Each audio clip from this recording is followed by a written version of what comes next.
Welcome back to another installment of Harry Fagel's Ballsmack Poetry.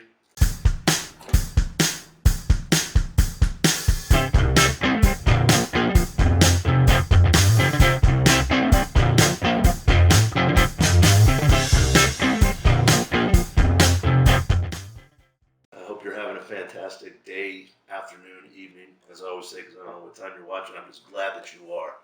If you're new to the channel, please hit the subscribe button and hit the little bell. I gotta say that so that my producer Raul Ballsmack is happy, and I'm happy too because I want you to join up, because once a week you're gonna get thrilled and entertained with new poetry, old poetry, new artists, old artists, all kinds of great stuff that we got planned in the months and years ahead, hopefully. So, without further ado, I'll talk about today's poems. They're pretty contrasty, if that's a word. I just made it up, I don't care. If the president can make a word, so can I. The poem Death is the first one. When I was working as a police officer in the 25 years that I was there, obviously I encountered a lot of death, and a lot of people ask me what that's like, what dead bodies are like, what's the first dead body, and on and on. And it's a pretty sacred thing, but I had to write a poem about it because it is life-changing when you deal with it on the level that people in the first responder business do. So hopefully it will touch something in you about our impermanence and why it's important to find joy in every day. Death. Death smacks you in the teeth and knocks the bones down your throat. There is not mystery to that. It's just 1 minute you're standing on the ground with both feet planted like corn stalks, and the next the tornado hits and nothing is left but one lonely shoe. Death comes in the night, the day, and everything in between. It's the most certain inevitability, the safe bet, the sure thing, the absolutely positively going to happenstance bitch kitty. Superstar athlete or crackhead, the reaper is still coming. Money in the bank or black hole pockets, the reaper is still coming. Priest or rabbi, poet or pariah, with every beginning there is an end. Skin cells die, rocks and planets, volcanoes and elephants, and us simple folk too. So get out your banjo and play a sad song. Smack your hands together and lament the great tragedy. Most certainly fret about horseshit and nonsense and gossip and nothingness. Because when you slice it down to the bare-boned why of it, that's when the fear faces the faith. Is there a next thing, an afterlife, a great beyond, heaven or hell, some limbotic chasm, a great grand consciousness, or a supreme enlightenment, or is there just an electrical sputter of a dying synapse collapsing back into dust? Who knows where the cold wind blows? I ask you now, does anyone know?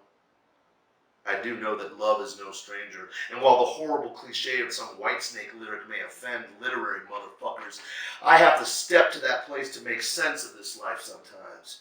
To recognize that by knowing valleys, peaks are always in the foresight, and the bottom lay in the ruin of some rear view reflected past.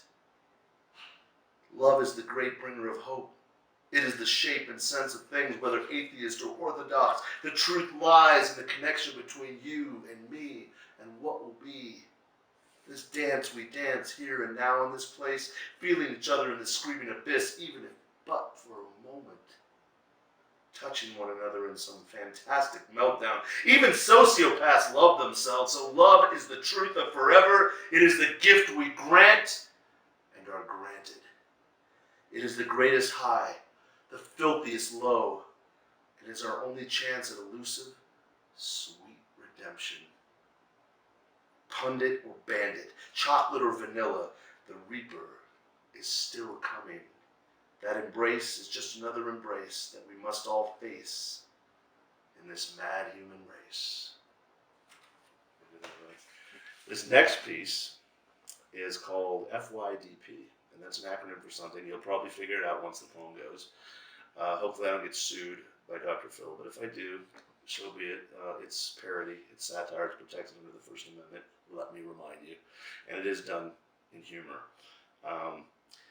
I was inspired because I was actually watching an episode on TV, and he was saying something about sexuality, and it just struck me the irony of what he was saying and the hypocrisy of what he was putting out. And I started to be I don't know if disgusted is the right word, but repelled by what he was talking about. And I started looking at more stuff that he had put out in the world, and I was like, who is this guy? And why is he so sure of himself that he is the guru, the avatar, the messiah for these women that he's talking to most of the time, some men.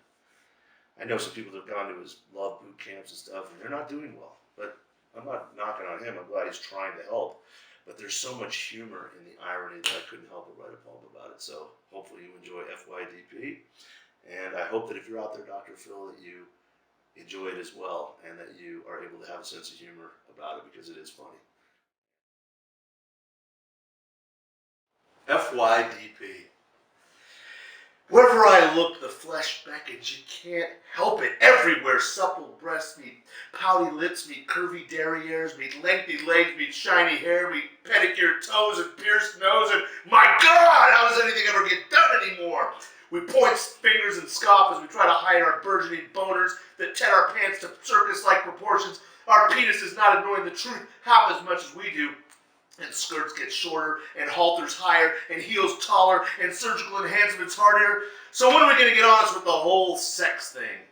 Fuck you, Dr. Phil. You sit in your righteous chair and spell our needs out for us, and yet not once have I heard you tell of the moment when hand-caressing, panty-covered pudendum meets sudden wetness, and your cock blocks out the light, the thought, the meaning, and everything is what we were wired to do, which is procreate. After all, without that basic tenet, life on Earth from the human point of view would have ceased long ago.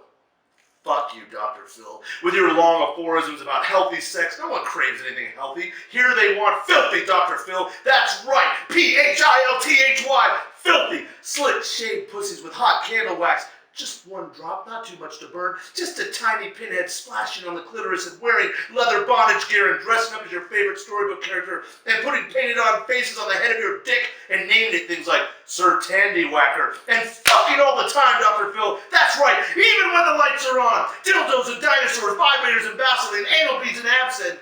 I never cease to be amazed by the sheer amount of it. Whether driving by a neon-exploded sex shop selling creams and lotions or sitting in the strangely perfumed confines of a strip club while a pretty little meth whore rubs her beautiful snatch on my obvious hard-on, this sex thing never seeming to end. I want it all night, and when I'm done and my lover lays blissfully asleep in a pool of our personal business, I rush into the next room to masturbate so I continue my addiction unabated. And then there is you, Dr. Phil, sitting so smug and telling us about missionary sex and how to run our relationships right and how to turn our basic selves upside down. And you don't know diddly-boo squat about trust, Dr. Phil, and you forbid fantasy to enter the system, and you talk about physical health and its importance, and even sell those intoxicating diet aids. And yet, look at you, Dr. Phil. You're no prize, what with your fat gut and hair loss. So if you can take a hint, fuck you, Dr. Phil. Maybe I'm too harsh. Maybe I'm missing the point. Maybe you aren't so perfect. Come on, Phil, give it up when the lights go out on the Oprah show. You can't wait to rush home and don your pirate suit while your first mate, a higher Taiwanese ladyboy with a 16-inch strap-on dong, secured over his hormone-reduced man stem, rips through your layers of moral truth and finger-wagging and gets right to the truth, doesn't he, Dr. Phil? As you sob in your Sukabao rice pillow, each thrust pushing you deeper and deeper in the blood-stained mattress. Afterwards, you don't even shower, rushing off to sign your books about pear-shaped bodies versus apple-shaped bodies. The thinly disguised snakeskin oil you sell to the poor misdirected women who flock to buy your arranged mutterings. Hate I don't, Doctor. No, I don't. I merely notice that your gleaming visage is like every liar's I've ever known, so fuck you, Dr. Phil.